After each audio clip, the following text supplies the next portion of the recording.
Imagina só, em Hollywood, um filme de prestígio, sabe? Com estrelas que ganharam Oscar e tudo mais, de repente se transforma num presságio de morte. Pois é, a história que a gente vai ver agora começa com um sonho e termina num pesadelo que é difícil até de acreditar. Pensa bem nesses números. Um filme. Só um. Uma equipe de 220 pessoas. E aí, com o passar dos anos, 91 casos de câncer. 91 entre essas pessoas. A pergunta é: como? Como uma coisa dessas pode acontecer? Então vamos voltar no tempo, anos 50. A produção era de Sangue de Bárbaros, um filmaço, um épico sobre Gengis Khan. E o elenco? O elenco era de primeira. John Wayne e Susan Hayward, duas das maiores estrelas que existiam na época. Quer dizer, a expectativa estava lá no alto, né? Ninguém imaginava o que estava por vir. E aí, pouco mais de 10 anos depois das filmagens, a coisa começou a ficar sinistra. A doença foi pegando um por um. Era um padrão que não falhava. Primeiro foi o diretor, o Dick Powell. No mesmo ano, o ator Pedro Armendáriz, que ao descobrir que tinha um câncer terminal, tirou a própria vida. Anos depois, a estrela do filme, a Susan Hayward. E por fim, o próprio Duque, John Wayne. Todos eles vítimas de câncer. E a história do John Wayne especificamente é pesada. Em 64, ele teve um câncer de pulmão e para sobreviver, olha só, ele teve que tirar 4 costelas e o pulmão esquerdo inteiro.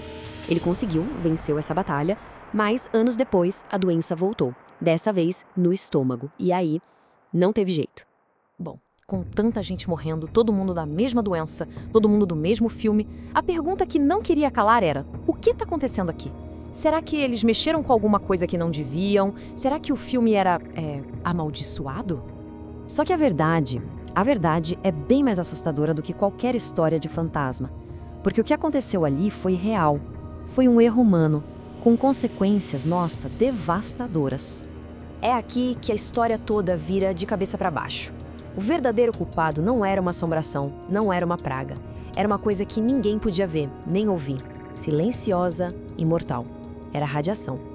O produtor, o famoso Howard Hughes, ele queria o lugar perfeito para filmar a história do Gengis Khan, né? E ele achou uma região no estado de Utah que era a cara da Mongólia. Perfeito. Só tinha um probleminha. O local das filmagens ficava a uns 225 quilômetros de uma área de testes de bombas atômicas do governo. Pois é. O perigo real vinha de uma coisa chamada precipitação nuclear. Funciona assim: depois de cada explosão de bomba, o vento pegava toda aquela poeira radioativa, uma chuva de cinza tóxica e espalhava por tudo. Eram partículas que ninguém via, que iam caindo e contaminando o chão, a água, o ar, tudo. E a equipe do filme? Bom, eles passaram semanas ali mergulhados nesse ambiente, sem fazer a mínima ideia do veneno que eles estavam respirando, do que eles estavam tocando a todo instante. E olha, pra gente ter uma dimensão do problema, mais de 700 testes nucleares aconteceram naquela região. Muitos deles bem nos anos 50, justamente na época da filmagem de Sangue de Bárbaros. Teve um teste, um específico chamado Dirty Harry, que foi mais potente que as bombas lançadas em Hiroshima e Nagasaki. E o mais trágico, a ironia disso tudo, é que o produtor e o diretor, eles foram atrás, eles pediram garantias. E a Comissão de Energia Atômica dos Estados Unidos falou: fiquem tranquilos, o lugar é totalmente seguro, não tem risco nenhum. E aí, com uma garantia oficial do governo, quem é que ia duvidar? E a coisa toda só foi piorando. Primeiro, o vento. Ele soprava o tempo todo, levando a poeira radioativa direto para o set de filmagem. Depois, para deixar as cenas de ação mais dramáticas, a produção resolveu usar uns ventiladores gigantes. O que eles faziam? Jogavam toda aquela poeira tóxica em cima dos atores e da equipe. E como se isso já não bastasse, quando as filmagens acabaram por lá, eles levaram 60 toneladas daquele solo contaminado de volta para Hollywood, para usar nas refilmagens em estúdio. Inacreditável. O resultado, os números falam por si e são chocantes. Daquela equipe de 220 pessoas, 91 acabaram desenvolvendo algum tipo de câncer. Isso dá mais de 40% de todo mundo que trabalhou no filme. É um número absurdo. E daquelas 91 pessoas que ficaram doentes, pelo menos 46 não resistiram. Morreram por causa da doença. Quase metade. 46 vidas perdidas por causa das decisões tomadas na produção de um único filme. E o responsável pela escolha desse lugar, o produtor, o excêntrico e bilionário Howard Hughes, ele foi assombrado por essa decisão, pelo resto da vida dele. Aquelas decisões que foram tomadas em nome da arte, do cinema, viraram um peso gigantesco nas costas dele.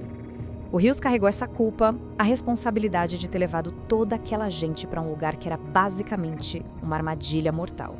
A culpa era tanta, era tão pesada, que ele fez uma coisa de maluco. Ele gastou 12 milhões de dólares para comprar todas as cópias que existiam do filme.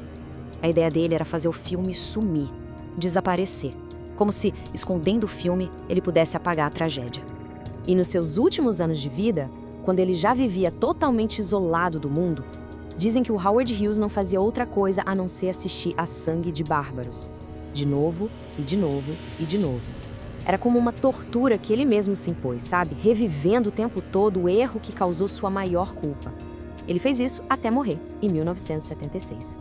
E foi só depois que o Hughes morreu, lá em 1979, que aquele filme que ele tentou enterrar para sempre, finalmente voltou a ver a luz do dia.